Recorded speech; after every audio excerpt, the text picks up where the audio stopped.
All right, guys, so I'm going to start broadcasting it now.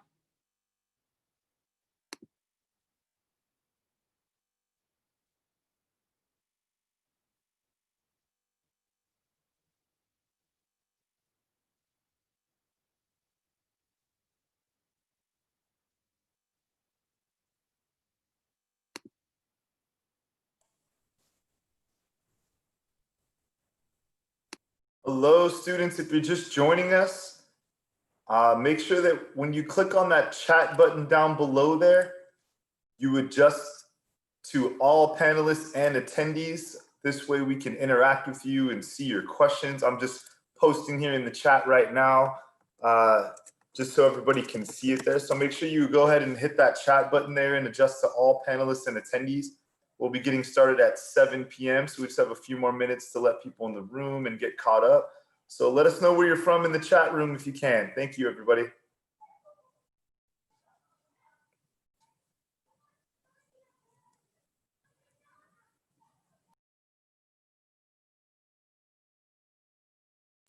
All right, we have Ashley from New York and Michael from Arizona. Thanks for being here tonight. All right, a couple New Yorkers in the house, huh? We have Utah, we have Kristen here, Nina in the Philippines, Kamusta. We have Max out there in Philly. We have PA, I'm sorry, I assumed it was Philadelphia. You never know though, right? Could be. Let's see here, Michael James, Devonna from Louisiana. We have Houston, Texas is in the house tonight. Let's see here, Mississippi, Long Beach. Pennsylvania is another student, Memphis, Tennessee, living in Arizona. Jordan, pretty close to Philly. Max, where are you? Where exactly? Let's see. You're in like Havertown? Let's see. Taking a guess. You're not muted, Tila. We just are not able to hear you. We use the chat feature here to communicate. Just too many chefs in the kitchen, so we have to keep all the room for Jason tonight, and I'm going to be taking questions in the chat and sending them over to our star of the show tonight.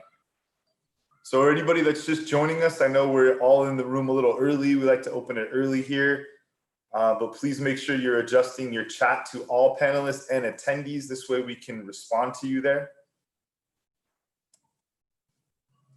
And I'll just give it another minute or so here. We're gonna probably see a big boost of people in the next like 5 minutes going in.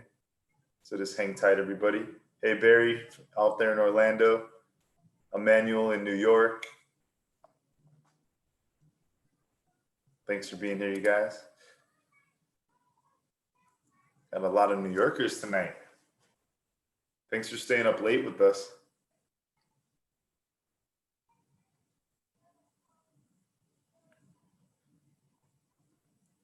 All right, it's 7 o'clock here. So we'll go ahead and get started here in just another minute. I know we're gonna have some more attendees here logging in. There we go. Hey, for those of you joining us here,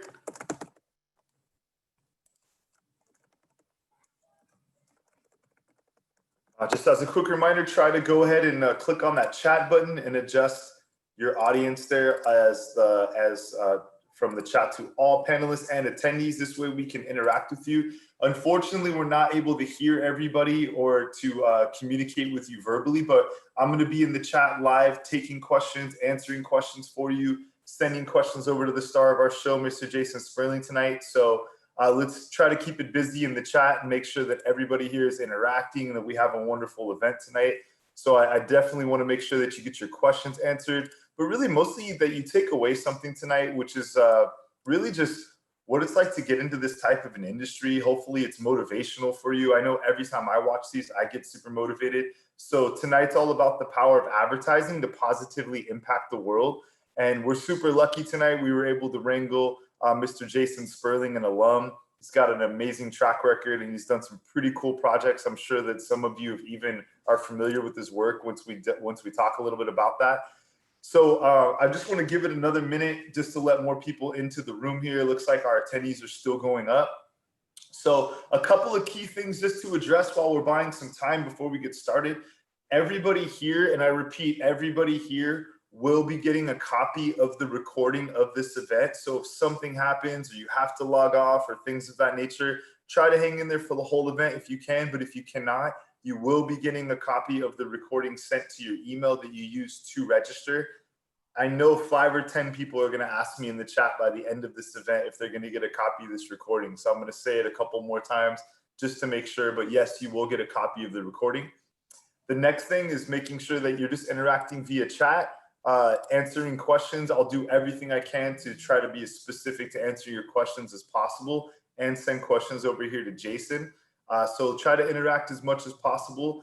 At the end of this event, if you want to share your information, I don't know why, but for some reason, we get a lot of times students meet each other in the chat and they want to exchange social media information or whatever. At the very end, I'll go ahead and keep the room open so that you guys can interact and exchange information as well. So I want to make it as fun as possible tonight. So before we get started, a couple things I wanted to pass along. If you don't know, every Tuesday we do events just like we're doing tonight. Next week, we're going to have a pretty awesome event. It'll be same time, same place, Tuesday, 7 p.m. Pacific Standard Time. This next event, I'm sending an RSVP link in the chat here. This one is going to be on producing and directing. So anybody interested in film, you want to talk about producing and directing, what it takes to get in the industry. We have some of our finest. We have Oscar Award, winning faculty that are going to be there talking about producing and directing and what it takes. So check that out. We actually have events that are taking place all month long through the entire rest of 2020. Here's a link to our events page. So please go ahead and click on that if you'd like to later on and check out some of the events that we have coming up. There's just a ton of them all throughout the week. So it should be a big hit if you want to check out some of those free events that we're hosting. All right. So let's go ahead and get started here. What I want to do is, my name is Hector Verdugo. I'm the Senior Vice President of Admissions here at Academy of Art University in San Francisco, California, USA. So I know that we're going to have students all over the US, all over the globe here. I know I've seen students from the Philippines, Los Angeles, New York, Texas, etc. But we want to make it as fun and interactive as possible tonight. So I hope you guys have a really good time. I'm going to go ahead and introduce the star of our show tonight. I'm going to be your host. I'm going to be in the chat. And at the end of this, if there are any students that want to get information on how to join the Academy, whether it be an undergraduate degree, a graduate degree, whether you're an international student or a domestic student, if you're currently in high school and you're looking into our pre-college program, I'm going to be giving out my information later of how you can contact me. But my goal is just to connect with each and every one of you one-on-one and try to help you with your personal situation. But before we do that, I want to make sure that we introduce Jason Sperling and let him do his thing tonight. And so if you find yourself in a situation where you really are interested in looking at the school or this career, we have a great team here that's willing to help you to take those steps. So without further ado, the star of the show is Mr. Jason Sperling, who graduated from here at the Academy of Art University with a Master's of Fine Arts and MFA in the advertising program in 1997. So currently, Jason is the Global Executive Creative Director for Facebook Reality Labs and Oculus. Before Facebook, Mr. Sperling worked on a number of high-profile ad campaigns.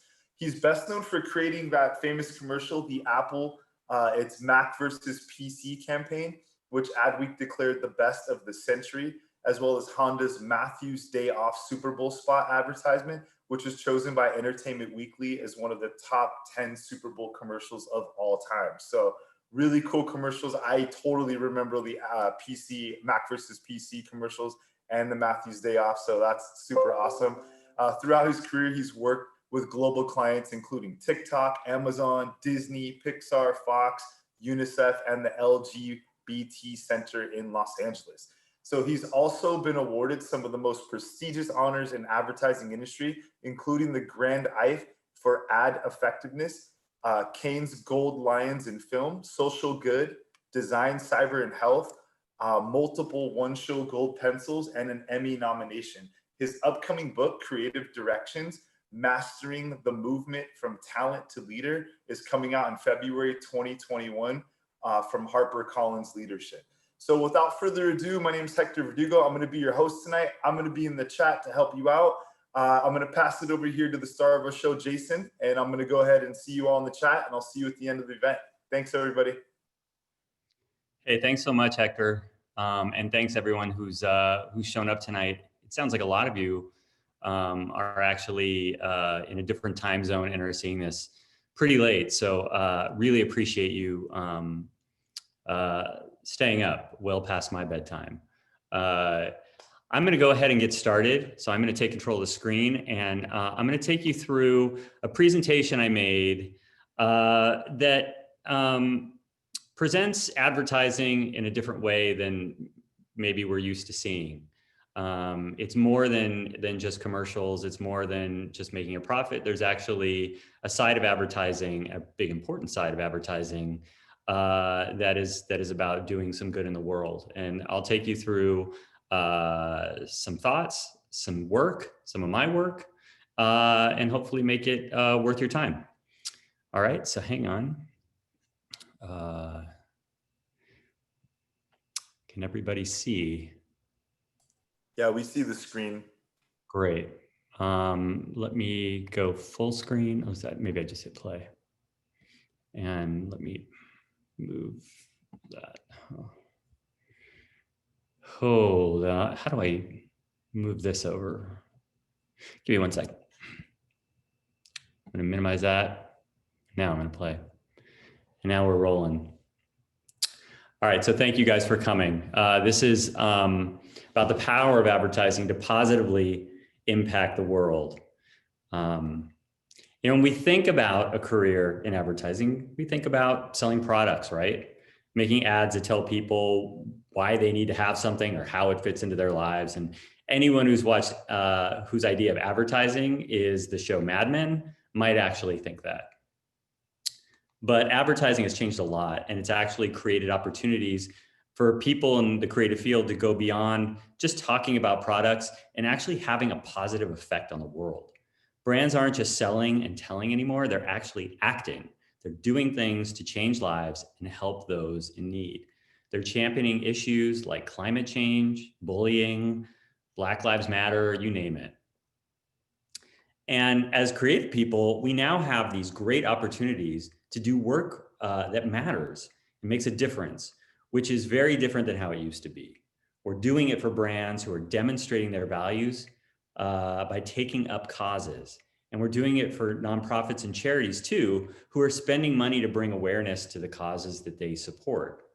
So tonight I'm going to talk to you about the expanding role that creative people like us play in the social good space and show several examples of work by me and by others. But first, a little background on me. I am an Academy of Art grad. I have always been creative. This is my ID from my high school newspaper when I worked on the Taft Tribune.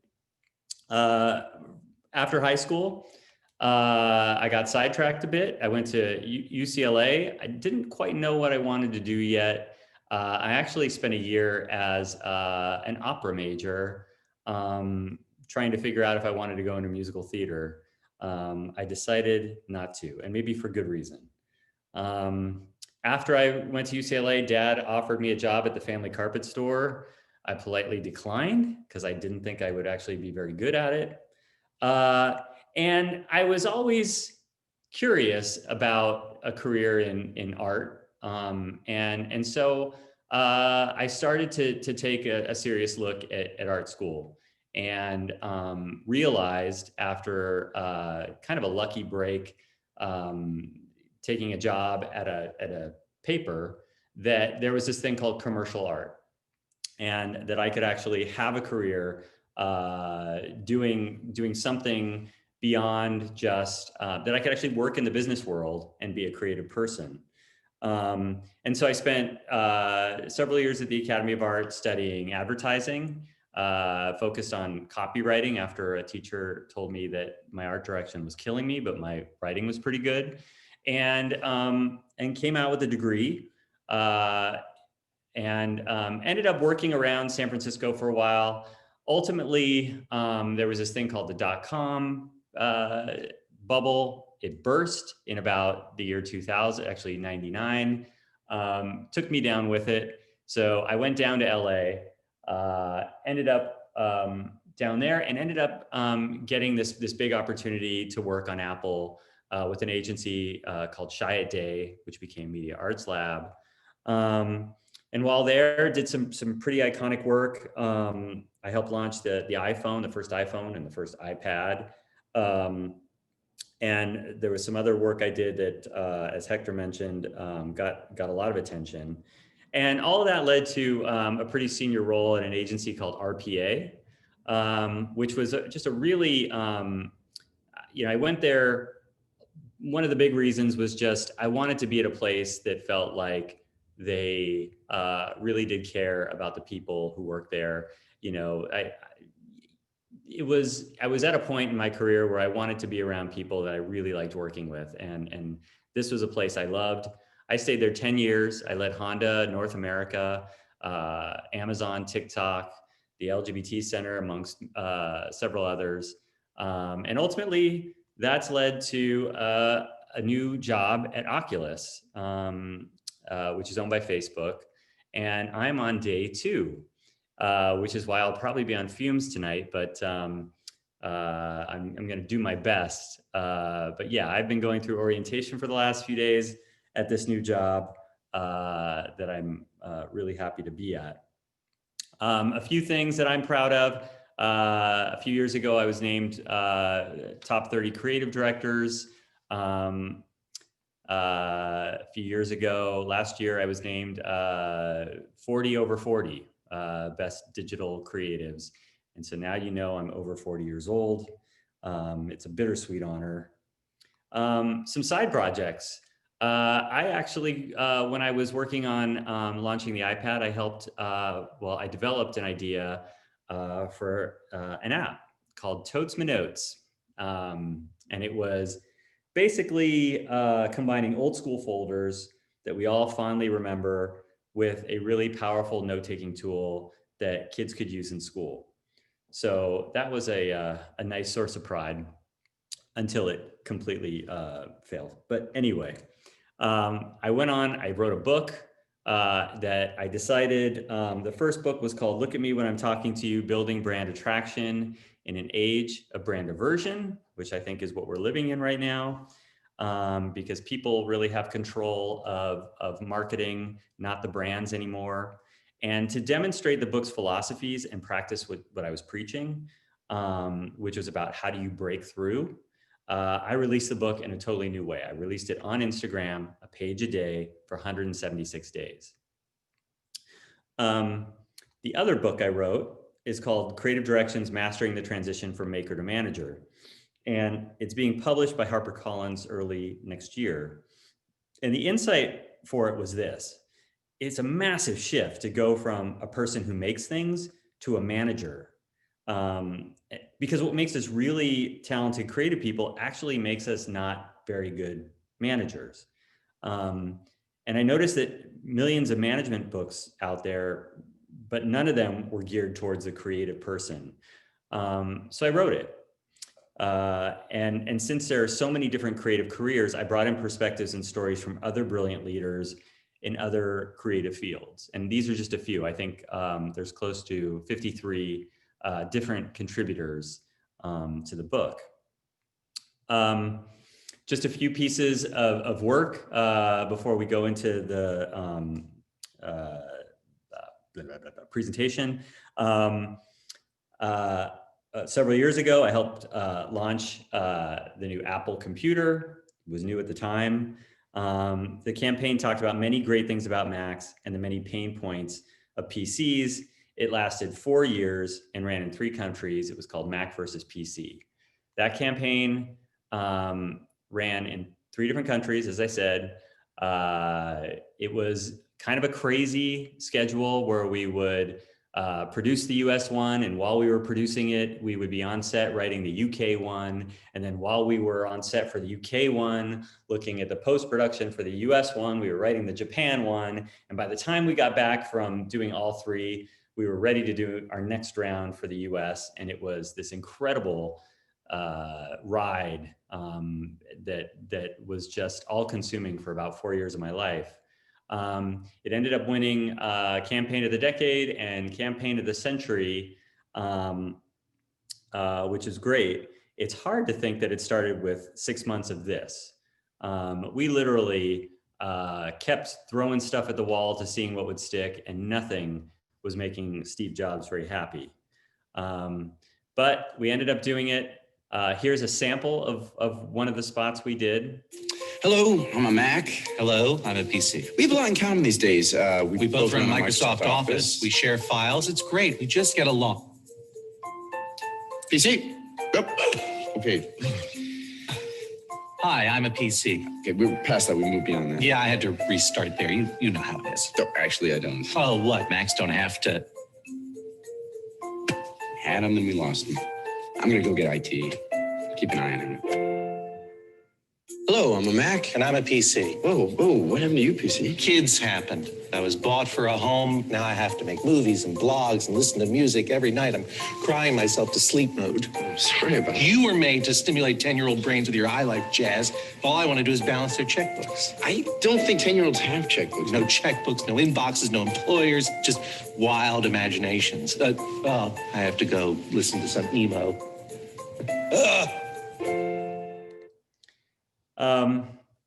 So later on, when I was at RPA, and this was actually fast forward many years, I started to work on TikTok. TikTok wanted to talk to people that had,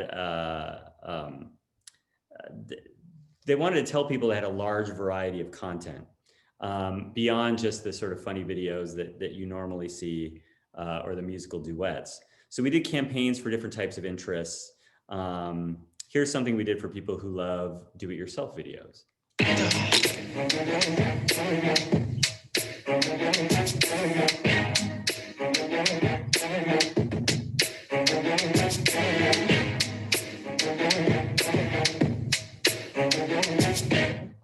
Pretty simple stuff.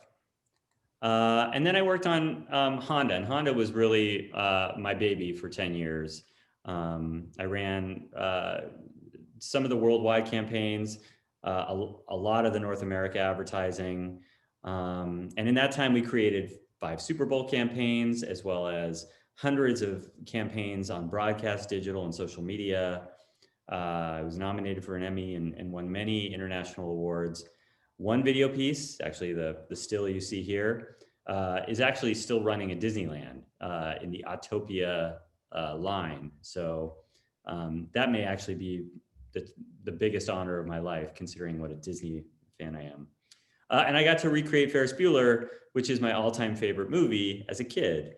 So here's just a small sampling of some of the work we did. How can I handle work on a day like today?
We bought this pre-owned ad from Del Taco to talk about our Honda certified pre-owned vehicle.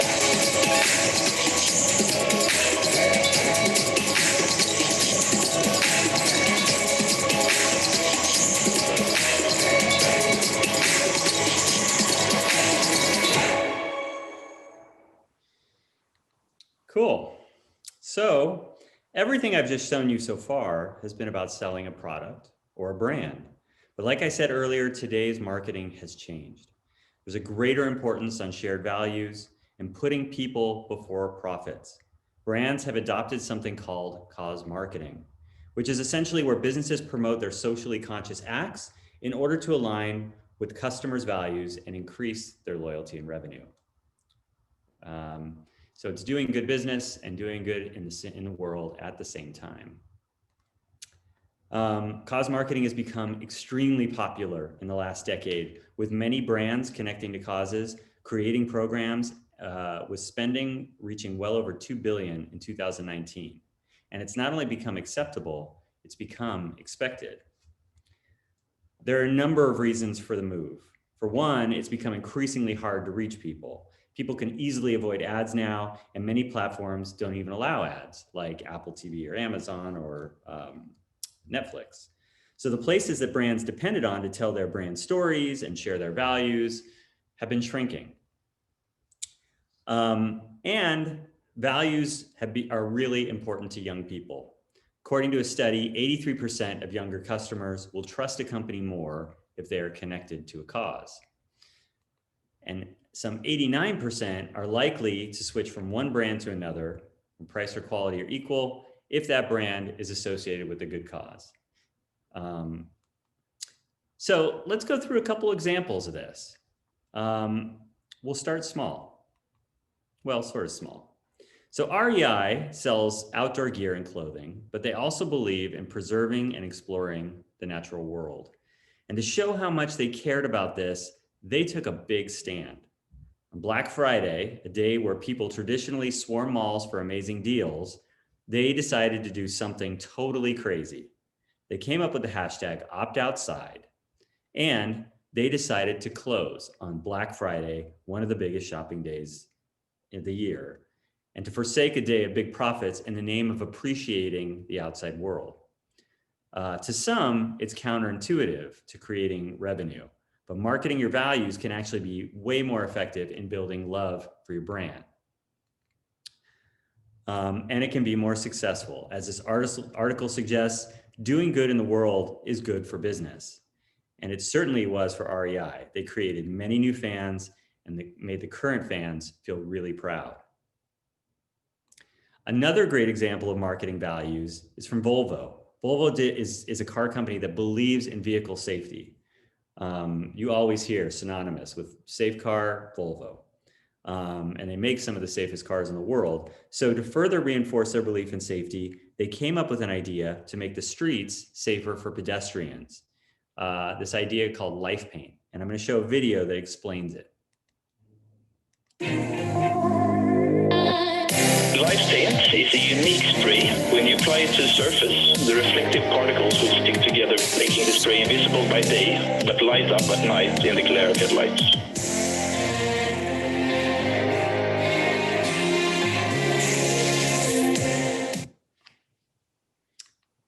That was pretty cool. And this one is just brilliant, I think. For 27 years, Your Weekend, one of Poland's most read adult magazines, reduced women to sex objects.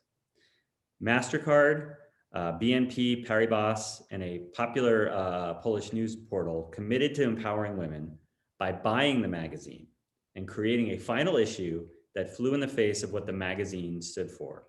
And here's a video that explains this.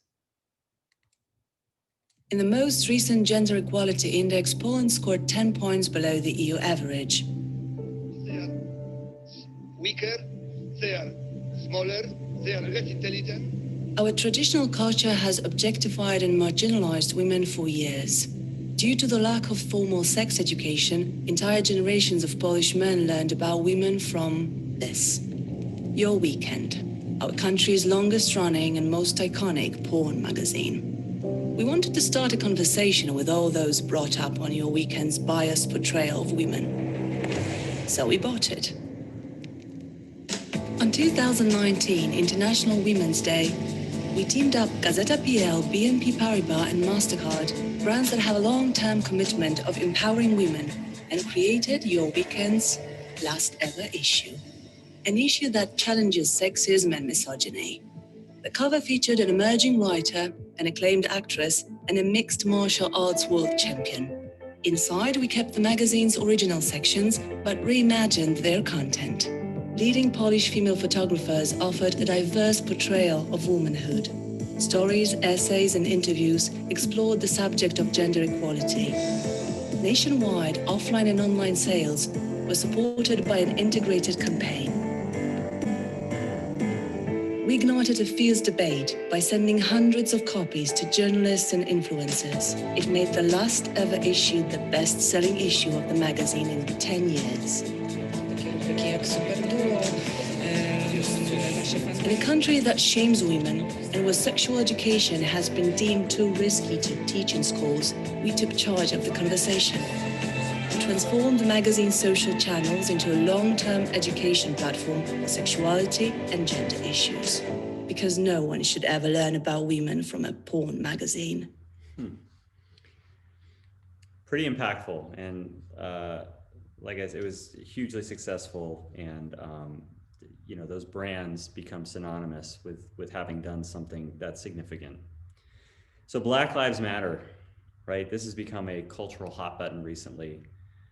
But some brands have been playing an important role in bringing awareness to the issue long before it's turned into protests and real change. When Colin Kaepernick kneeled for the national anthem and got ostracized by the NFL, Nike was one of the only brands that took a stance on the issue. And in 2018, they sided with Kaepernick and the movement that he became a figurehead for. And they've continued supporting it as the reaction to the George Floyd murder and subsequent brutality issues have happened. They've continued to be a voice for the movement. And that actually gets to a point I'll bring up a little later. In 2017, Procter & Gamble, a company that makes everything from laundry detergent to deodorants, toilet paper, came out with a campaign called The Talk, which drew awareness to police brutality and racial profiling towards Blacks. So they actually stimulated the conversation well before the George Floyd incident ever happened. And here's that piece of video. They also integrated with the show Blackish, but here's the ad that they put out. Who said that? The lady at the store. That is not a compliment. It's an ugly, nasty word, and you are going to hear it. Nothing I can do about that. But you are not going to let that word hurt you. You got your ID? Yeah. Guess I stopped it. Good. Now, when you get pulled over, I'm a good driver. Baby, don't worry. This is not about you getting a ticket. This is about you not coming home. I'm gonna be okay. Right? Okay. You are not pretty for a Black girl. You are beautiful, period. Okay? Don't ever forget that.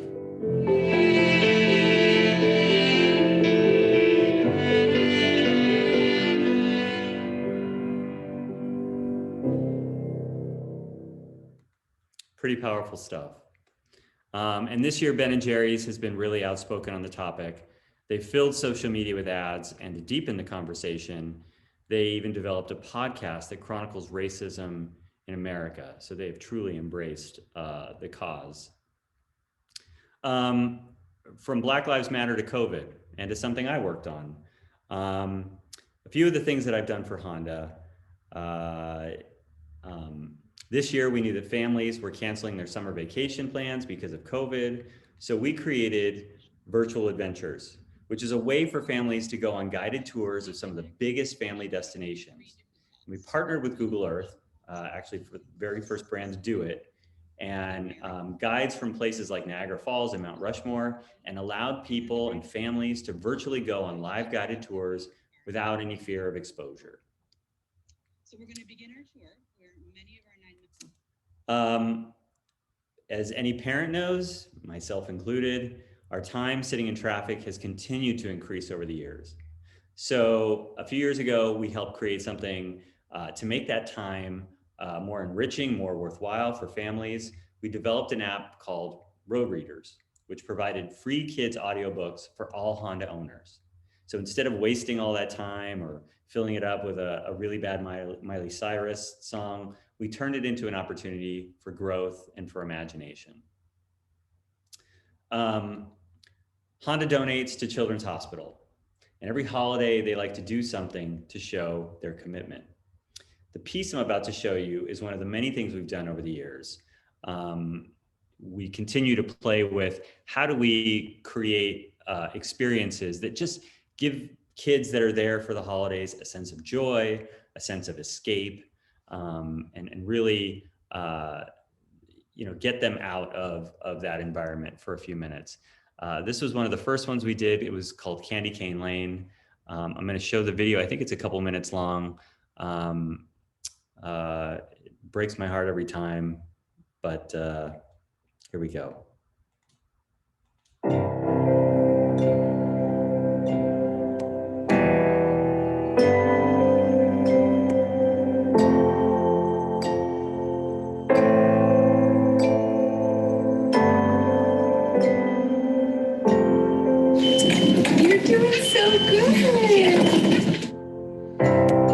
My favorite part of the holidays is probably when my whole family reunites all together in my house to celebrate. Every year we go to this really nice neighborhood and we watch a bunch of Christmas lights. I guess it's kind of a little tradition of ours. I would like to build snowman, make snow angels, see all the decorations and lots of lights.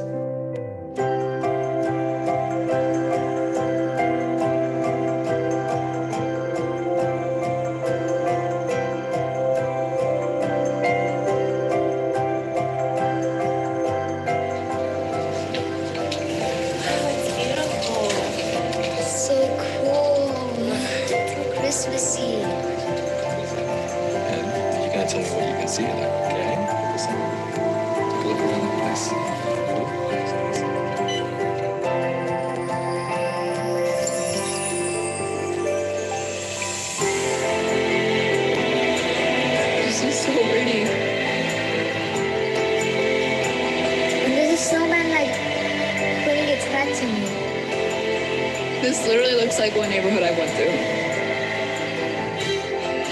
Ooh, fireworks! Oh, there's Santa. No, Santa! Santa Claus just passed by. Oh my gosh. How did that happen? That's so cool. Who's this guy? It's cool. It was just awesome.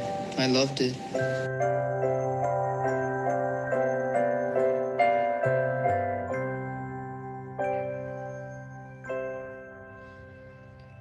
Oh, that one gets me every time. All right. And the last example I'll show you of something I worked on is Honda's Project Drive-In. And as you can see, what Honda tries to do is connect with the values of the things their customers care about. Drive-ins are experiencing this amazing resurgence right now. But a few years back, the film industry was forcing movie theaters to go from film to digital projectors. And that was something that was going to potentially kill drive-in movie theaters and put them out of business. And they were already suffering. There were only, I think, a few hundred left. Drive-in movie theaters are an iconic American pastime. On top of that, they're an important part of car culture. And so we thought, hey, who better to save drive-ins than a car company? And what better company than Honda, who subscribes to this idea of the power of dreams? Now, I think the case study actually shows the power that our work for brands can actually have. So again, it's another couple of minutes talking about really the bigger campaign and the results. So hopefully you'll find it enjoyable.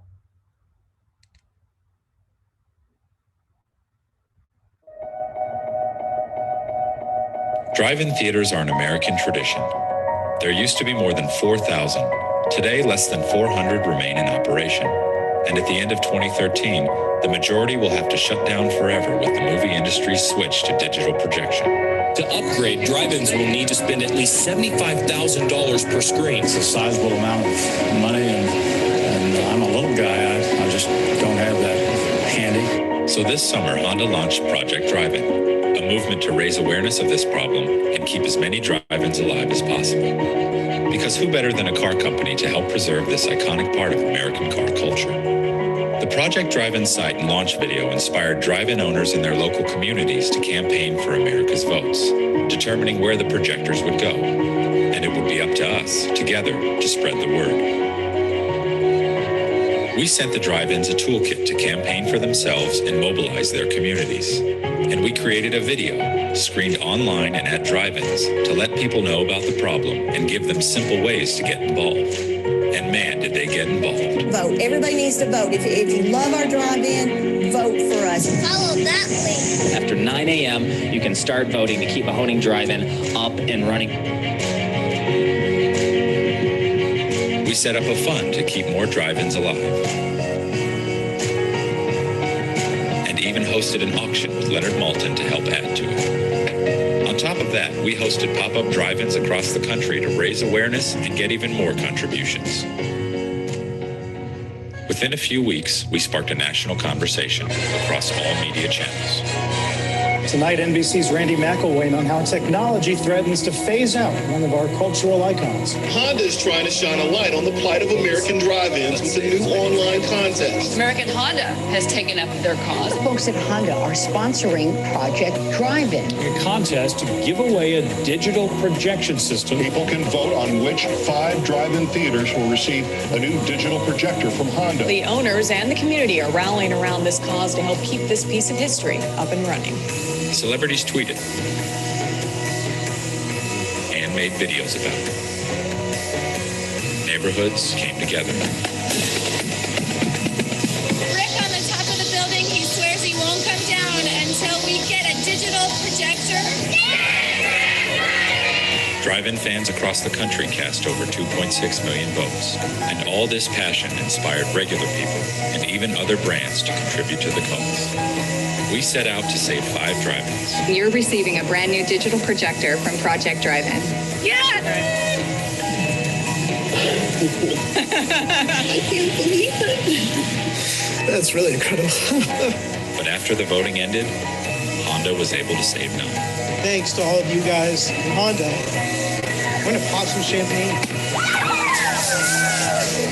Thank you so much for saving our very own drive-in. Thank you, Honda, for Project Drive-In.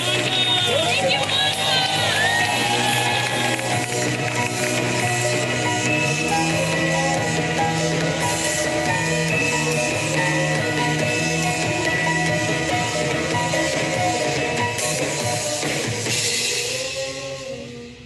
So actually, in the end, we ended up saving about 26. And you would think a big car brand would have the power to save so many, but truth be told, we were working with a pretty limited budget. So we really counted on other people joining the cause, which happened, and lo and behold, we saved more.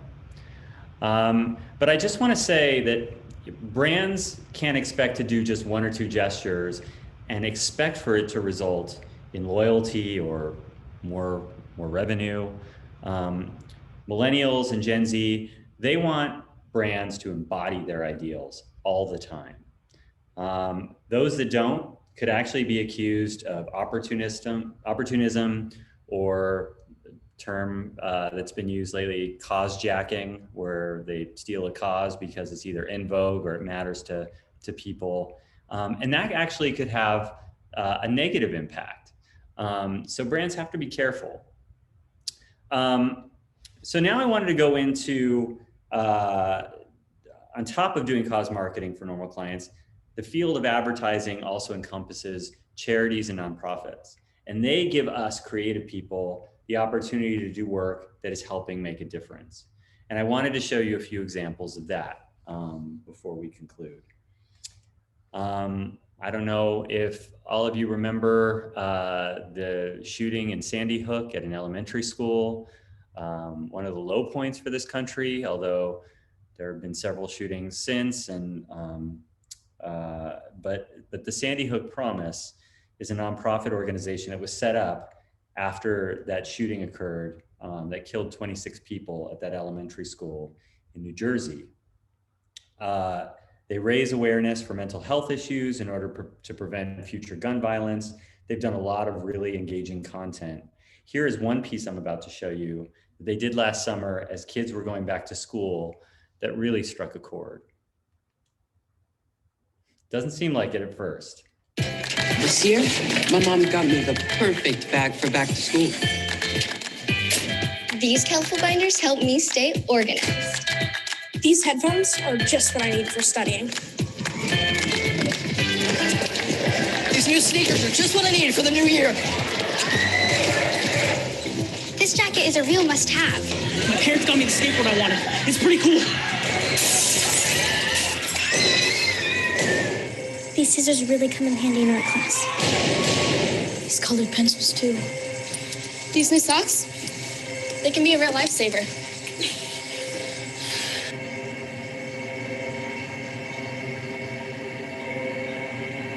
I finally got my own phone to stay in touch with my mom.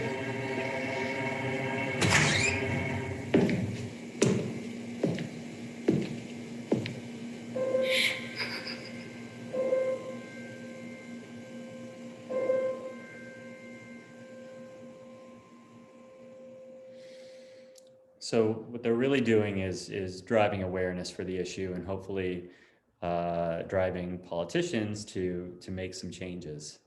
From that heavy issue to vaccines. And this is something I worked on. We do work with UNICEF worldwide. Recently, we did a global campaign for their Vaccines Work Initiative, something I'm guessing they'll re-release when the COVID vaccine comes, fingers crossed soon. We created a series of outdoor posters and animated social posts that had to be simple enough to be used and translated in just about every region of the world. And finally, I wanted to take you through something that I'm incredibly proud to have worked on. We do work for a very small nonprofit called the Pediatric Brain Tumor Foundation, which helps kids and families dealing with a cancer diagnosis. A little background, every year 300,000 kids are diagnosed with cancer. It is the highest cause of death for kids after accidents.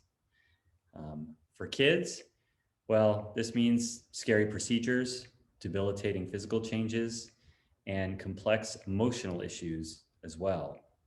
And when we started working with the foundation, what we quickly realized was that there were no tools out there to help kids understand what any of it means. And in this absence of understanding comes fear and anxiety, and that can actually slow down their recovery. And so with no money to speak of, we helped create the Imaginary Friends Society, a unique series of 23 animated short films that explain every facet of pediatric cancer in a way that kids can understand. These films have been translated into 13 languages thus far and have been adopted by hospitals around the world. These are some of the topics. We ended up actually they had an event in LA. We ended up doing a red carpet screening of the films, which was pretty amazing. But let me take you through some of the films, an overview.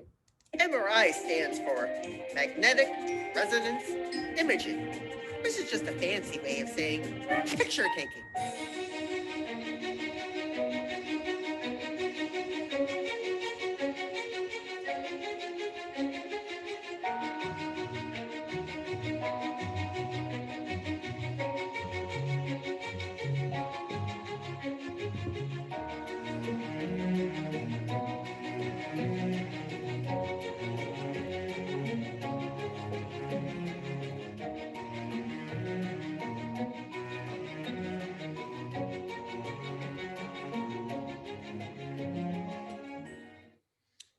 I wasn't going to share one of the films because of time, but it looks like we do have time. So I'd like to play you one of my personal favorites, which is about feeling sad. You know,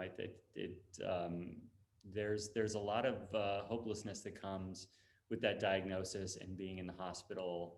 And so we wanted to validate those feelings and talk about ways to help get out of that funk. So this was one of the films we did. And again, this was like, we had this idea, we reached out to to animation studios. We said, you know, here's what we want to do. And to our surprise, not only did they say yes, but we ended up having to write scripts to meet the demand for all of these. So it really was a global labor of love. And they came from all over the world. So here is Feeling Sad.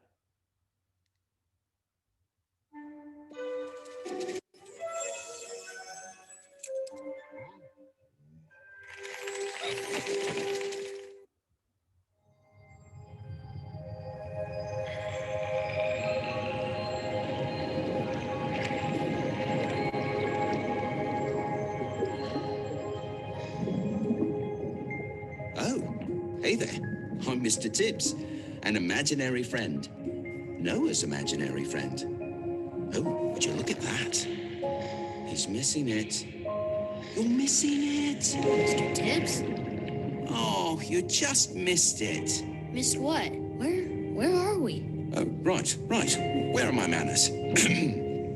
Welcome, Noah, to the deep blue, where everything is possible and true. Big becomes small, and yellow looks a bit more like blue. Speaking of that, Hugh, I hear you got some tough news and feeling a bit sad. That is what a difficult diagnosis tends to do. I'm fine. Can I tell you a secret? A big one. It's all right. Feeling sad is all right. Here, let me show you what I mean.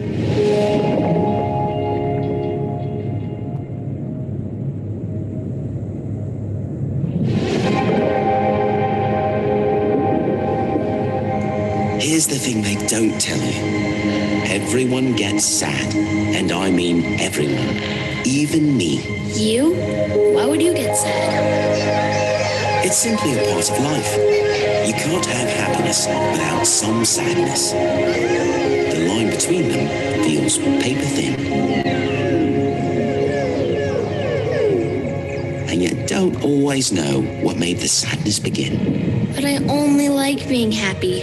Of course, no one likes being sad, especially Francis. What? What about me? I'm fine. I'm really, really fine. We all know what that feels like. Once you acknowledge the sadness and ride it through, you'll be amazed how much easier it is to put yourself back together. Are you okay? I feel great. Really great. I haven't felt this alive in years. I'm gonna go write that novel I've been putting off. Bye. He writes? It's his way to express himself, to share his feelings. Hiding your emotions, pretending everything's all right, makes you feel lonely and in the dark. Expressing yourself will light you up. How did you do that? Oh. Hello? Hi. Hey. Hello. Hey. Hi. Hey. Hi. Hey. Hello. Hello! I wanted to tell you that I felt a little sad today.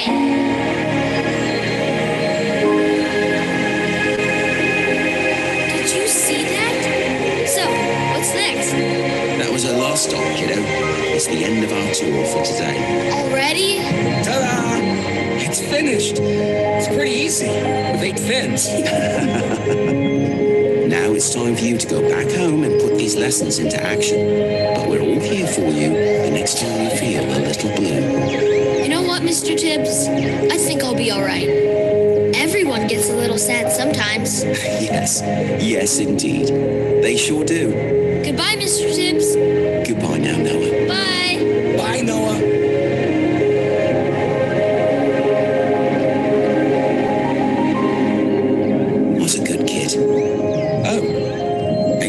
to you too.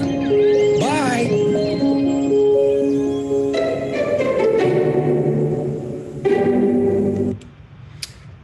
On top of that, we took the film's assets and created an app that provided pep talks to kids when they needed the most. Here's just a quick look at how that worked. A simple mobile app allowed kids in hospitals to bring the imaginary friend characters to life. The imaginary friends would appear on demand, offering words of encouragement when kids need them most, like before an MRI. Never give up, kid. Never give up. Or getting shots. Believe it yourself. I sure do. Or even daunting procedures like radiation or surgery. You're stronger than you know. I wish I was that strong. And we provided a way for people to get involved too. We asked people to donate their imaginary friends, and onto social media, and we turned those into dolls to bring into MRI machines, journals and coloring books to fill the long stretches of downtime, and inspirational posters to decorate their dreary hospital rooms. And then still to come is another app that allows Hi, I'm nurses Charlie. I'm your imaginary friend, and this is an imaginary call. Hi, I'm Charlie. So this actually allows people, nurses and doctors, to talk to patients as the characters so that those tough conversations become a little easier to have. And a final film is coming called Will My Cancer Come Back, for those kids that are in remission. So to sum things up, advertising is much bigger than just selling products. Today, it's about using your creative talents to make a difference and to make an impact in our world. And while I'm proud of what I've done to help my clients grow their businesses, it is the things that I've helped create that have had a positive impact on the world and changed lives that have become my biggest source of pride. If you are hoping to be a force of change in the world, consider a career in advertising and marketing, because that's where it's headed. Thank you guys so much for being part of this. And now I'm going to stop sharing my screen. Here I am, sitting on my chair. Hey, awesome job, Jason. Thank you so much for running us through that. And it definitely hits home a lot of those. There's some really powerful messages. I also remember just seeing a lot of those commercials before we've ever met or had any connection, which I think is even cooler, how small the world is every, once in a while when you see that stuff. So, but I asked the people in the chat if they have any questions for you. And I know that tonight you really showed us a lot of what advertisement can do to positively help people and, not just selling products, but actually making a difference. So what does that mean to you personally? I know that this is something that, you shared a lot about for yourself. So when you're going over to say like Oculus, I know it's day 2, but are there things that you're already setting out to do with your new venture there? Yes, I'm already trying to sort of sow those seeds. It's a platform that really does lend itself to social good. I mean, you think now we're all stuck at our homes. A lot of older people stuck at homes. Just people. There's an isolationism and depression that has come from this illness, and the ability to wear that mask and escape. And if you go to my Facebook, I posted a video. I've put it on my 92-year-old grandma and sent her on safari in Kenya or to the Great Wall of China. Or to places she's always wanted to go, in order for her to get out and experience life during all this. It's a pretty powerful medium in terms of what it can do just for medical. They work with it already to help people experience less pain during operations. They help people who are suffering from phantom limb syndrome actually get over it. People who've lost their legs. There's some incredible uses. My hope is that they take their values and, you know, Oculus, Facebook, you know, they stand for some things. I don't know if necessarily that if people see them or see it yet. So my hope is to help bring it out. Good. That's awesome. And I had a couple of questions pop up in the chat here, so I wanted to maybe just give you a couple of these. So the first couple were, well, there's two different questions, but I think that they can support each other. One of them is, what skill sets does one need to be good in this area? And the second student's question was, what was it, or if anything, what was it that happened in your life that made you want to change the world with the power of your advertisement? Well, the skill sets, I mean, it really is drawing on the skill sets that you learn in a place like the Academy of Art. You know, you learn about creativity, and then over time, you refine that and learn how the power, you know, how you can take ideas. It's no different than trying to sell a product. Really, it's what you're really selling is a value, and there's just so much more power and fulfillment in that. You know, that's not to say I don't love doing the type of work that you know, makes a business a huge profit or becomes a cultural phenomenon. But when you can see the transformative power of something you do, that's just amazing. And I think probably one of the things that changed my mind, I mean, I've always had a heart. I feel like in some ways I'm trying to prove it, because advertising has always, you know, been seen as like, you know, you don't see the beating heart necessarily. You see the business side of it. I'm doing this thing right now.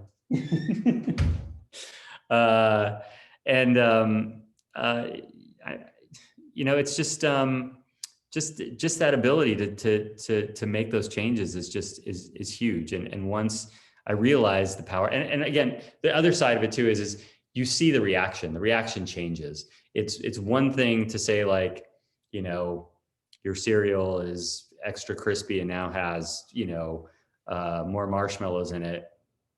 But you see how people react when you do something good in the world. It's completely different. There's just a love, a respect, and adoration for your brand that isn't necessarily there because you added, you know, rainbow unicorns in your Lucky Charms. Hey, so I think this will be a really good Mythbuster question, because I saw it come up. And the question is, would you say advertising is more based in illustration or graphic design nowadays? And I've always, you know, I've sat down with students for almost 15 years now and trying to peel them away from how advertising is not graphic design, but they definitely are cousins that work together in ways, you know. Any way you can maybe speak to what are really the differences that make advertising, graphic design, illustration, web, film, these are all different elements. What are those differences? There's crossover between all of them. I don't think there's sort of, you know, it's not going in a certain direction or going away from a certain direction. At some point, you're going to see crossover between all of them, based on the creative, based on the idea, you know, what they're asking for. You know, I've been fortunate to work on a car brand that doesn't always just shoot cars, but allows us to do amazing CGI, incredible stop motion, animation, illustration, plenty of graphic design, art direction. And, you know, there have been times where we've used incredible directors to shoot amazing film.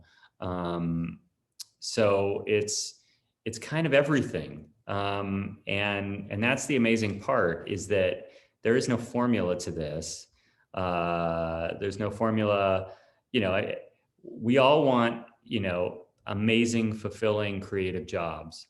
And the last thing we want to feel is stagnant or stuck doing, some sort of formulaic thing for a brand. And so being able to, find different ways to attack something and find really inspiring really distinctive visual expressions is what, gets me charged up every day. I remember the first time I walked into the advertising building. Mm-hmm. Someone had written it on the board there. It said, the two most important days are the day you're born and the day you know why. And that was what they wrote across the board there. And I want to say it was in maybe the Young and Hungry area. Oh, I love that. I love that. I mean, yeah. You know much about Young and Hungry there? No. Oh, okay. So I'll save that then too. It's obviously for our advertising agency that the students run at the campus there. Oh, so, that's awesome. Yeah. So another question maybe for you, right? So, and this is not in the chat, but so I want to talk more about the dedication that it takes, because you've been obviously super successful in your career, and I don't know if you know Nicholas, but he's the head of our visual development and 2D animation program, and he's super successful guy. He gave a long talk about preparation meeting opportunity, and that becoming what he would deem as luck, is when all that hard work really collides with being prepared. So for you personally, with having a successful track record, can you speak to maybe what helped carry you, what helped motivate you when maybe you're hitting creative blocks, or like you said, you showed that piece of paper for the Apple commercial and it was crumbled up and you're like, this was months of my life, but what gave you the power and the steam to fight through those ups and downs that you go through in a creative field? Well, there certainly are a lot. I think number one is you have to find a place where you can thrive as yourself, your authentic self.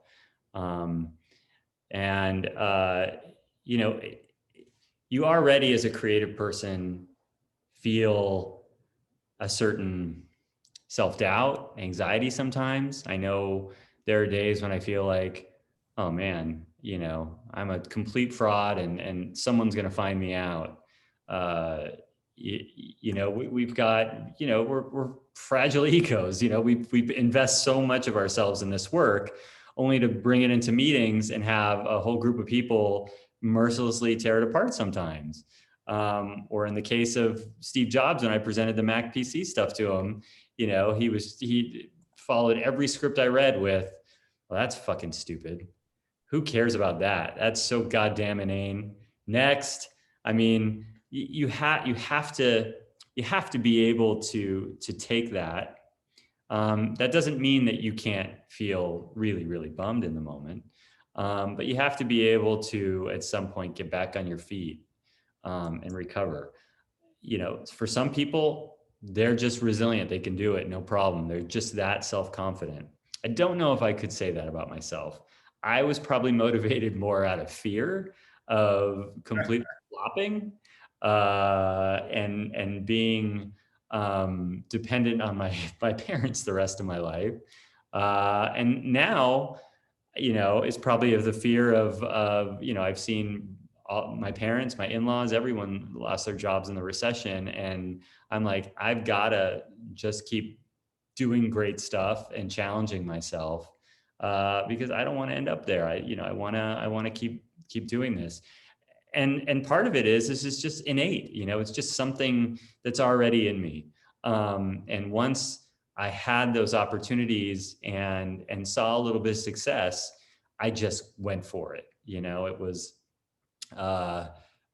not a straight path. There are some people that go to art school and go straight into, a really pedigreed agency or brand or whatever.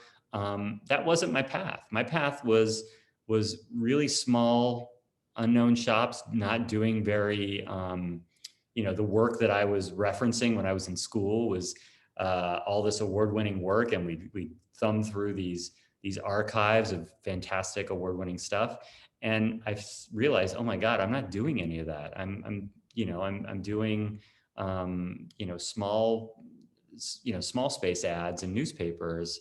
It's not what I want, and I ended up doing a lot of what they called spec work, which was I would go to these chat groups, production chat groups, and they were formed around, hey, do you know a good director? Do you know a good DP or someone who can act or blah, blah, blah. And I would go in and I would say, I've got all these really great scripts that, you can have them if you shoot them. If you're a young director and you want to build your reel, let's do it. And I ended up doing a whole bunch of work that way. The work got a lot of attention and won awards, and that ended up being what finally got me through the door at Chiat Day, where that just got me through the door. Then I had to prove myself again on one of the biggest assignments of my life, and that was 6 months of and I'll say this too, 2 weeks into my job there, right after I got the brief, I had twins, which made 3 kids under the age of 2 years old. So you can imagine the madness of my life during that period. I hope I answered it. Hey, no, I think it's your own, journey. So I totally get it. I mean, I have one that's 11 and that almost killed me. So I couldn't imagine 3. So I had a student question here. Let me see here. Let me pull this up. This thing moves a little bit too quickly sometimes. So. So I've been going back and forth with a student in the chat while you were talking, and they were asking about using Google Ads. Should I be using Google Ads? I've been trying to give that student more advice. So that's more of a marketing question. It's more of a marketing strategy rather than necessarily an advertisement technique. But the thing is, if you're trying to boost your views, George, I would tell you, you have to assess who is your audience. Are you better off spending your money in an Instagram because that's a better outlet for you? Google Ads, if you feel like people are actually Googling for these keywords and that's going to drive, that's one thing. But that's more of a marketing thing, man. As far as what the concept idea is of your YouTube and what the messages you're trying to get across, that's probably more what Jason would be helping you with, is advice on that. Well, I can tell you that, it sounds like George has a product or something that he's trying to sell or market. And look, big brands have the luxury of having a lot of money and being able to build a brand and do, things beyond selling product attributes or selling a price or whatever it is. The stuff we mainly see in say our Instagram feed or in Google Ads or whatever is much more targeted. And that is the other side of the equation, which is really smartly targeted work that hits the right person at the right time with the right message and the right product, right? And that's the genius of marketing right now, that's offsetting the fact that people have so much control and can basically skip it and thumb by it, pretty easily. So marketers have to be smarter. So a Google ad, if you hit the right words and the right target, could be a really smart buy for a small brand. So, you need to figure out where's the right space, the right regions, where in the right people. That is the brilliance of getting the most out of your money these days. So Jason, what do you think makes a good advertiser, and what advice would you give to anybody on how to get their foot in the door and how to actually start pursuing this career?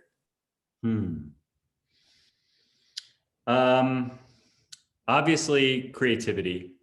I think you need, and it doesn't come day one. I can tell you, when I had my first job, maybe even my second job, I didn't exactly know why things worked and why things didn't.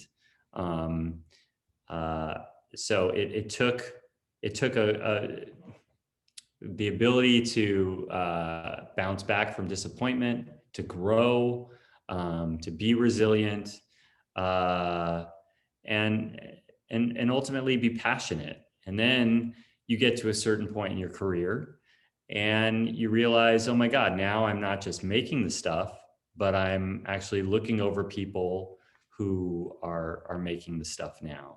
And all that time of trying to put myself in the spotlight and to win awards and somewhat selfish, and rightfully so. I mean, our careers are based on what we make. I had to refocus and say, it's not about me. It's about, these younger people, people just starting out, or people just, one rung below the ladder behind me, and helping them with their careers and trying to make their ideas even better and trying to teach them how to do it. And that takes a whole other skill set. You really need to have empathy, and a selflessness, and an ability to translate why something is good or it's bad. So, it's different skills at different times of your life. But certainly when you're just starting out, it's about having resiliency and the strength to manage art school, where it's awesome and inspiring, and at the same times, scary, because you're trying to understand how to speak a new language or develop a skill set. And you're doing it, with instructors that are, demanding the most out of you around other really talented people who are as much your friends as they are your competition. It's, I look back on it and I think, oh my God, that was such an incredible time. And also like, oh God, I don't want to go through that necessarily again. But it's wonderful. And I thank God I had the preparation at the academy to get where I am. Any advice, Jason? So, let's pretend you're going to be hiring people coming out of college, right? What are you going to be looking for in portfolios? So what advice would you be giving them to be working on, and how to really prepare themselves to become a professional portfolio wise? Yeah, I'll tell you, what I like to see is someone that is just creative at heart. I love nothing more than to hire people who I don't have to, pressure or make them feel like they're going to lose their job if they don't get something right. I want people who are just innately creative. And if they're not creating something or doing something fulfilling for themselves, it's driving them insane. Because we put enough pressure on ourselves. The last thing I want is to have to do that to my group. So what I like to see in a portfolio is examples of really smart thinking. And it could be across, of course you want to see, that people understand, all of the sort of media spaces, for lack of a better word, digital, social, experiential, possibility of creating, a broad campaign versus, something easy and like a one-off idea where it's just a really simple thing. But what I really like to see too is I love to see examples of other forms of creativity. So I want to see your advertising and work for brands, but I also want to see your poetry, or I want to see your art, or, you know, this amazing blog you do, or you know, this photography collection, whatever it is, that shows me you've either got an incredible eye, or you just, you know, away with it. It doesn't have to be completely relevant to the job. It just shows that you're just creatively inclined and hungry. You know, what's funny is we did an event, I want to say about 4 or 5 weeks back. We had a student named Eric Arman. He was in the industrial design. He did footwear design. So he designed the cleats that Patrick Mahomes wears right now, the quarterback for the Chiefs, and a few other famous athletes. But the reason I was bringing him up is he said when he went to Adidas, everybody told him to take out this one zombie apocalypse piece that he did because it was so far out there. And he said that when he went on his interview at Adidas, the reason they hired him was because he had that piece in there. And they thought it was so awesome that he had this ability to think outside the box and be so creative in multiple ways. And he's like, that was the piece everybody told me to take out, and that's the one that got me the job. So, yeah, I think everybody's going to be different what they're looking for. But, you know, I think if you can come showing versatility and being adaptable, it cannot hurt you in your portfolio, you know? Not in the least. Not in the least. Yeah, that's a great example. And it is subjective. So at the end of the day, you know, he had to pick himself back up and have the faith in himself to say, you know what, I think it's great. I'm keeping it in. You also have to be able to say, maybe I should take that thing out if enough people tell it to you, or if, you know, you have to, what's the word I'm looking for? Ultimately, you have to just understand why something is good and something is bad, and have the ability to fight for it or say, I need to take it out because it's not right for whatever reason. And I think that is a big differentiator between people who make it and people who don't. Is having that that belief and the ability to say, I'm wrong, or this is better, or you know, you're right, I should take that out. That it's not helping me. And believe me, in my first portfolio, I had plenty that needed to come out. That was like the hardest thing for me, was always just like, oh, but I like that one for this reason, and this one, I you know, they were all my babies, I can't kill them. But ultimately there were just some that were better than others. And, you know, too much is actually, you know, can hurt you. Hey, Kweku, are you asking about what is Jason's job title or my job title? I'll put them in the chat for you here. So, Jason is the Global Executive Creative Director for Facebook Reality Labs Oculus. Yeah. I mean, look, when I first started out, it was creative intern, making $14,000 in San Francisco. Then it slowly worked its way up to junior copywriter, to, you know, ACD, Associate Creative Director, and it's continued to work its way up to weird, not even creative titles anymore. I don't think I want to go any further than this, just because I really do enjoy being close to the work and helping creative teams develop ideas and to see them through from the idea stage all the way through, you know, completion. Yeah, I was hoping they were asking me, but I knew it wasn't. I was like, no one cares about you, man. So anyway, hey, so I appreciate your time tonight, and I've been asking in the chat, does anybody have any more questions for you or anything that we can answer. I think that we touched on a ton of different things. So unless some other things come through, somebody said, actually, I wanted to ask what he studied to get to be the creative director, because I'm a graphic designer and I'm looking forward to studying animation. Okay.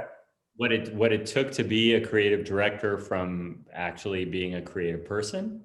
It said, basically, what I'm getting at this is, what did you study to get to become a creative director?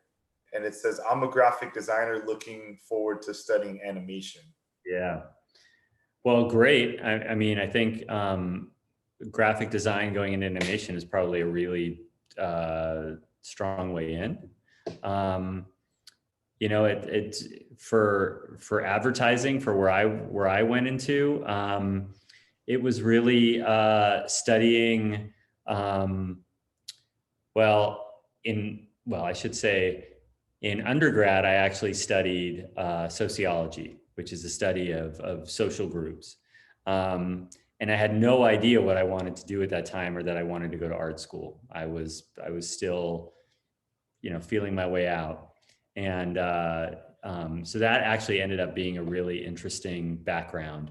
When I got to art school, I took, all of the sort of classes that you might see for an advertising major, like campaign design, art direction classes, copywriting focused classes.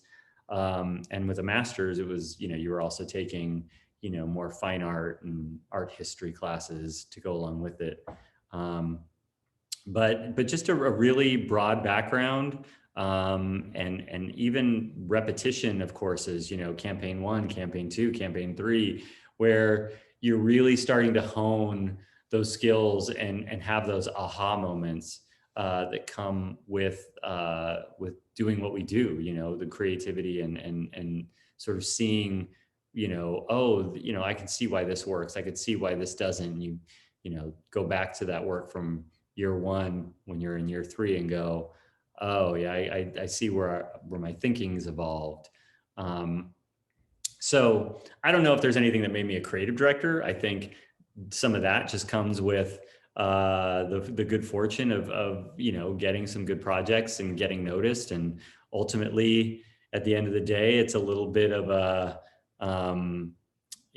what have you done lately kind of career, where when people see your work or see your name, they become a little more interested. When you're younger, it's really just about attracting them with your thinking and your enthusiasm and passion. And then when you get up, when you start to, rise through the ranks, it's really about, can you evolve from that, that person who makes things, to someone who's more empathetic and nurturing of really good talent.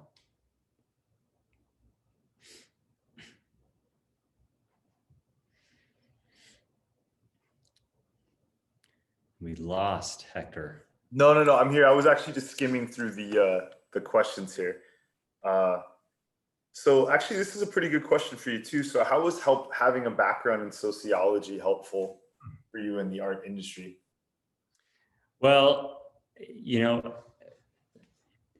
advertising is commercial art. So, it's art with an actual intention of selling things. And it's this sort of, what do we call it? Unholy alliance between art and commerce, where we make things to get people to like a brand more or buy something. What was the question? Say it again, Hector. No, it was just saying how did your background in sociology? Yeah, right. So these getting people to do these things, there's a tremendous amount of strategy involved. You've got a whole group that's dedicated to studying data and interviewing people and seeing what their interests are, what their habits are, what motivates them. And so there's a lot of study of people and knowing what will get them to buy a Honda. I remember when we were the CRV campaign, which was the campaign we did with Ferris Bueller. It started from this idea that the CRV was this car. It was kind of like a small SUV. And there were a lot of people that bought it that were in their late 20s. And the thing about the late 20s is that this is a really, a time in your life when you're right on the cusp of a lot of serious shit. You might be, living with someone, you might be having, your first serious job. You're now dealing with like insurance and perhaps like a down payment on a house or an apartment, there's a lot of serious stuff starting to ramp up. And this is like the last fun car you're going to have that before you start to get all serious. And so we developed a campaign called the Leap List, which was a bucket list, but for young people. And all of that was built on sociology and understanding, what that group of younger, 25 to 34, young people would, were thinking and how they behaved.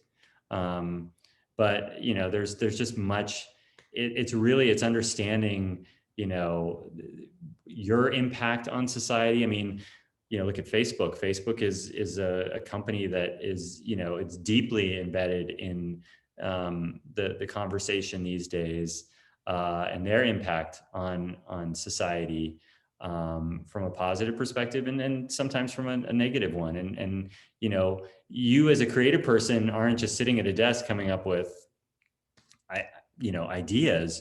You're thinking about all of, the full perspective of what the world thinks and what, how is my work going to be perceived and how is it going to be, effective or will affect other people.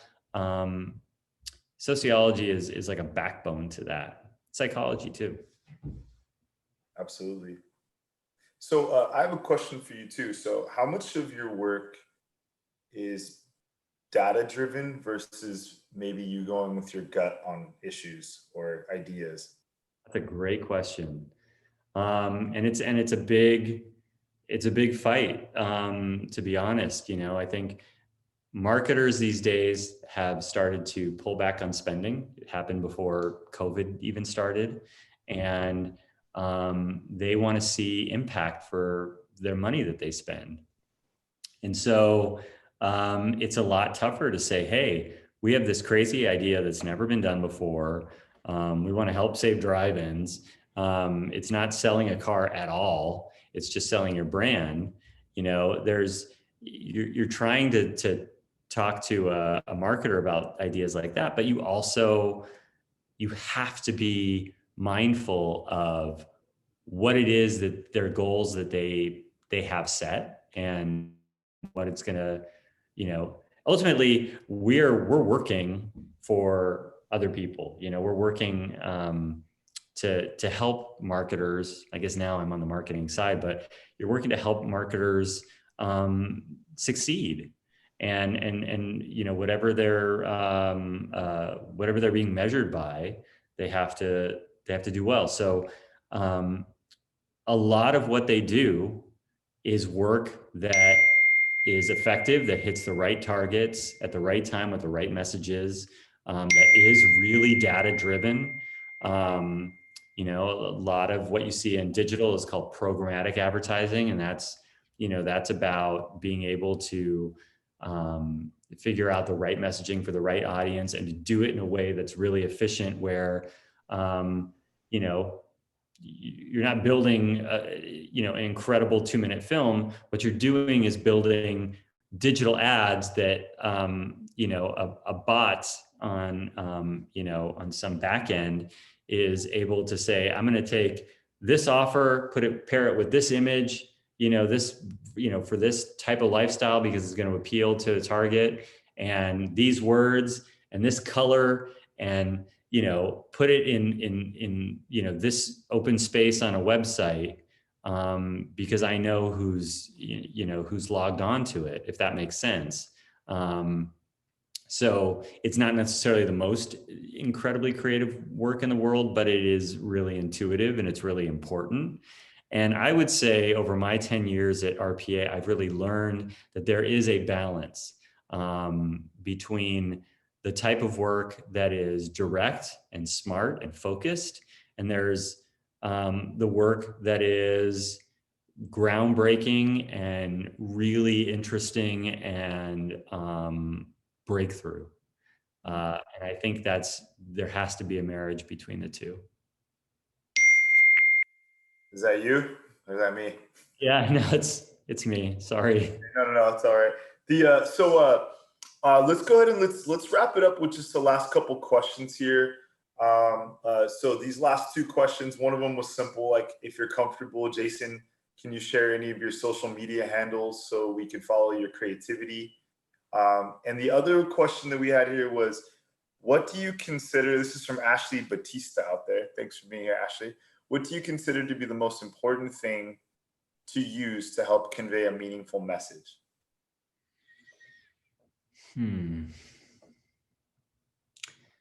What is considered to be the most important thing to use to help convey a meaningful message?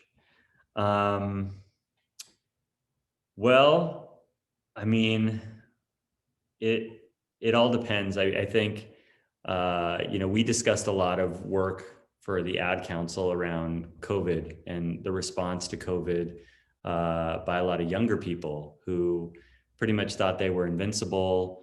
We're still having parties, we're still getting together. And we actually put our interns to work on it to discuss how do we figure out a way to break through. And the work that was that wasn't focused on what mattered, ultimately what we realized is that you had to act, you just scare the shit out of people, and that they needed to see that, hey, this affects everyone and that you're not above it. And we couldn't be clever, we couldn't be silly or fun or even hyper conceptual, like McDonald's taking their golden arches and separating them and saying, keep your distance. Just, it doesn't have an impact when you're dealing with something really serious that people aren't listening to you.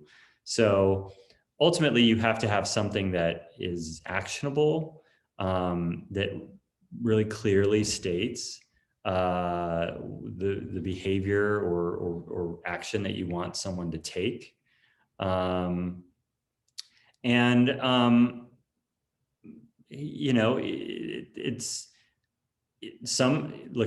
may end up getting a job where they test these things and you find out if something means something to people before it even goes to air. There are ways to sort of bulletproof things. And ultimately, the word out from earlier that I was looking for that just came back is conviction. I think you have to have conviction. You have to be able to say, I feel in my heart that this is the right thing to do or the right thing to say.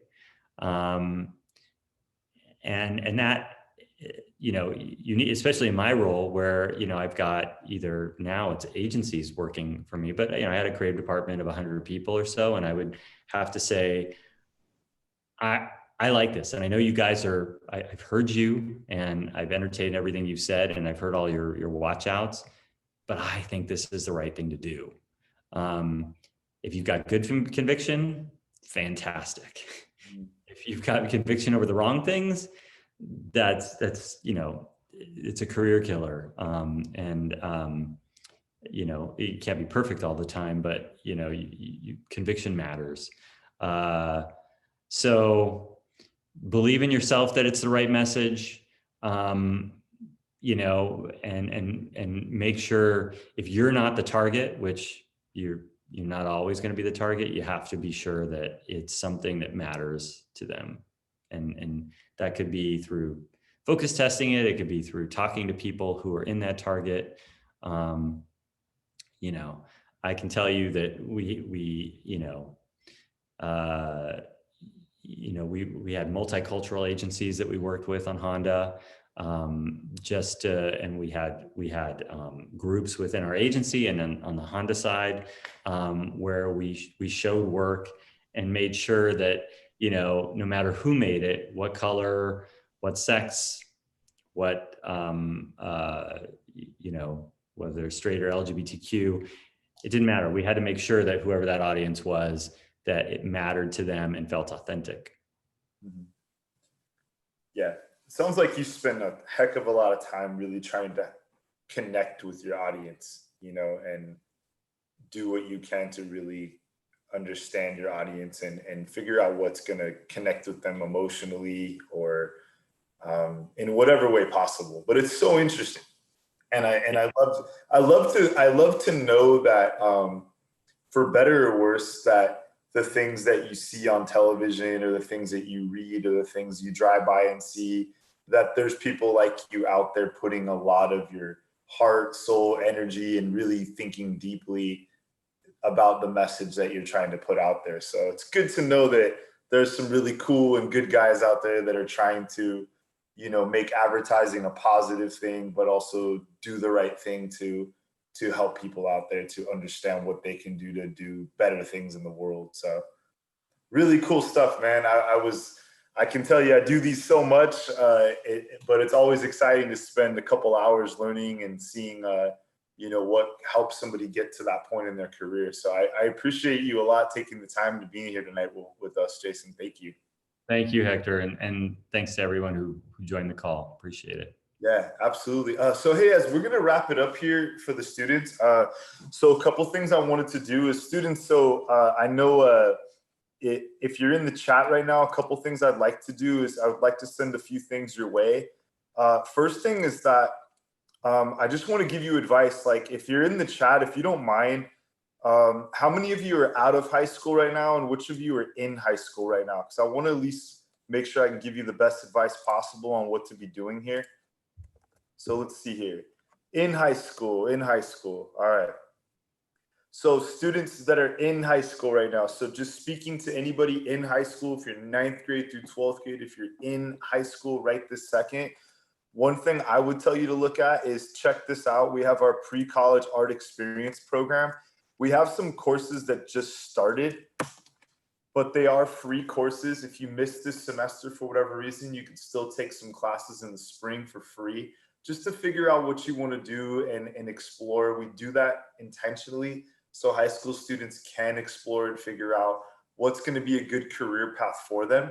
If you're out of high school already, what I would tell you is this. If you're looking at the school and you want to try to make a decision on what you should be doing, maybe you're looking at a situation where it's like, I want to be an undergraduate student. Maybe you're looking to get your master's degree. We have an MA option and an MFA option. One is 36 units, the other one is 63. The first step I would tell you is this, is just send me an email. Do me a solid and just shoot me a quick email just saying, hi, I was at the event tonight. I'd love to talk. The reason why is this, what my team does is we sit down with students one-on-one and we talk to them about their interests, what path makes the most sense. Sometimes our school is the perfect school for you. Sometimes what we have doesn't line up with what it is that you want to do. So we'd rather just sit down with you and shoot you straight, take a look at portfolio work if you have any. If you have none, it's totally cool. But we want to do whatever we can to try to help you to figure out, is this a good move for you? Is this not a good move for you? So if anything, I'd say send me an email so you can get some free career advice. For those of you that are looking to start school, I would just tell you, if you're a high school student right now, there are 2 FAFSAs out. Anybody that's out of school, you can fill out the current FAFSA right now. But the new FAFSA just came out this October 1st. So go to fafsa.gov and go ahead and fill out your FAFSA. It'll ask you for a school code. If you want us to help you, you can go ahead and throw in your school code of 007, just like James Bond, 531. The reason I'm telling you this is a lot of things financial aid wise are first come, first serve. If you're already out of high school, it's almost more important for you to do your FAFSA first, especially if you're looking at things like state grant and other aid programs that are on a first come, first served basis. So I would tell everybody here, if you have the time, even tonight, go out there and knock out your FAFSA as soon as possible. It's only going to better your chances to get more financial aid options if you go to our school or even a different school. Either way, I'm just trying to give you the best advice. But if you send me some emails and financial aid is something that's really important to you, I'll be happy to walk you through what that process looks like and what we can do to help you. The other part is that I know a lot of different scholarships that are out there and scholarship sites. The only advice I'm going to give you on scholarships is it's going to take work. It's going to either be writing papers, doing projects, researching online, etc. But only tips I'm going to give you students that are out there worried about financial aid. Everybody says they're going to apply for scholarships, and like this many people follow through with it in the end. So as competitive as they may seem, I would just give anybody advice, apply for as many as possible. I have a workshop coming up on Thursday for high school students. I'm going to go ahead and throw this link in right here. Check out the link to the event that'll be this Thursday, just a couple days from now. But I will be walking people through how to do a FAFSA, what that looks like, different places to do scholarships, etc. So check that out. So, hey, without further ado, I'm going to go ahead and sign off and tell everybody good night. Thank you for being here. Great attendance tonight. Great participation. I'm going to hang back here so everybody can go hang out and have time with their families. But we'll shut down the room, but I'll just stay in here for a little bit to answer some more questions if need be. So